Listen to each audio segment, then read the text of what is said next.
Hello, and welcome to Studio 122. I am joined today by a very special guest, my mentor, the Residential Living and Learning Coordinator, Area Coordinator, and the AAMP Co-Director, Mr. Kyle Williams. How you doing today, sir? I'm doing perfectly fine. How are you? Oh, man, it's raining, so It is raining. a hard day My today. shoes are wet. I just wanted to know, what is AMP? What is the program, AMP? So the African American Mentorship Program started as a grant-funded program to really help Black men matriculate to and through the Texas A&M University Commerce. And so throughout the course of our time together, we have weekly seminars and programs to really assist in finding your place, seeing that you belong here, Right. and really helping you make your way to graduation. Okay. What started when did the program start? So the program started as a grant through the Texas Higher Education Coordinating Board Right. in 2007. So we're in our 10th year. It was institutionalized here in 2015. And then at that point, I was named the co-director when we created the Minority Males Matter initiative. So Okay. I serve as the director of particularly the African American Mentorship Program. And going into now its third year, we just did our budget proposal for next year, so fingers crossed.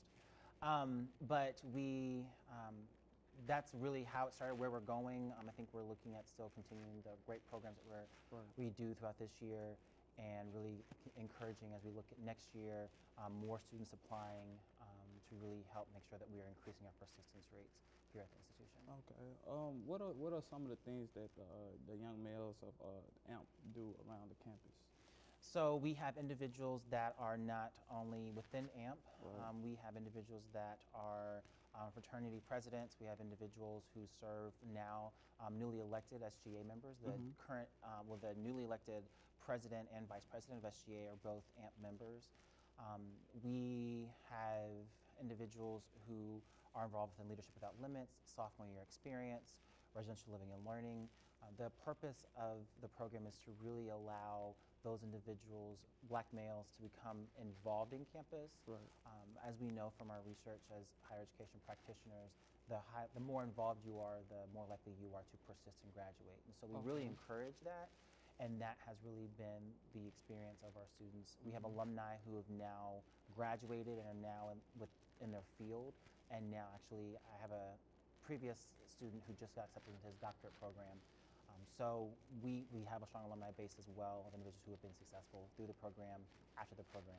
Okay, so from the beginning of the program to now, what is one thing that you noticed that has changed, or maybe, you know, from the guys that started to the guys that's in there now? What are the similarities and the differences that you have? The similar experiences of our students coming from majority of the Dallas Metroplex area is that they need assistance with finances. They also really need the guidance. A lot of our students don't come from experiences where they have strong male figures in their lives.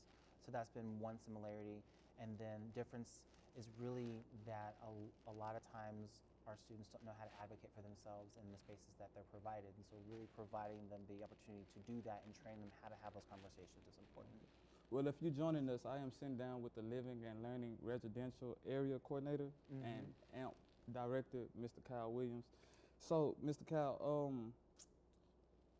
I recently heard you guys took a trip to Washington. What was that about? So what we did is that we had an opportunity for all of our AMP members to go on a cultural immersion experience. We have, looking at our student demographic, our students, and the opportunity that they really don't get a chance to travel outside of the Texas region, Right.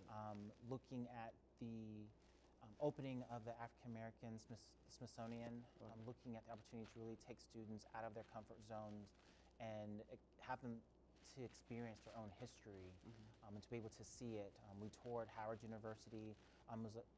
We took them to the museum. We've done reflections about the museum Right. and being on campus. But then also it's a cultural aspect to understand that Blacks are different within different regions of the country, and understanding how you dialogue the different cultures, and seeing that is very important, as well as meeting with the Congressional Black Caucus and talking about the issues and concerns that are affecting our people, and connecting with Bernice Jenkins, who is our representative Right. within the Black Caucus was powerful for them, and also looking, ways in which they can see now that I've traveled once, the hunger then is that I can also look to travel again. Okay, so with just what is one thing that you would like these young men to walk away from after being involved in such a powerful program? The one thing I would want the African American men that are in this program to really gain is the opportunity to understand that they are valued, Right. that they matter on this campus, and that they can accomplish the goals that they set for themselves. Okay. Me being a part of the program myself, I just want to know how do you reach young guys like myself, and like what are your steps of taking to talk to young guys like myself? It really is the building of the relationship. If you don't trust the individual who's giving you advice, then why would you want to continue to listen to that person? Right. And so it's allowing their stories to be told, looking at your own story and being authentic in your story, connecting with them on a personal basis and letting them know that you are here for them, and building that trust is very important. And then continuing to build that relationship. So once you have the trust of a young male student, it's not just saying, okay, great, you're in the program, leave you alone, but there are so many other concerns that happen afterwards, and so really encouraging them to continue to have that relationship is paramount to helping students succeed. Okay. Well, Mr. Kyle, I would like to thank you for being here with me today, sitting down talking, as well as the brothers of AAMP. I would very say thank you for that. Thank you for joining us here in Studio 122. My name is Evans, and that's it.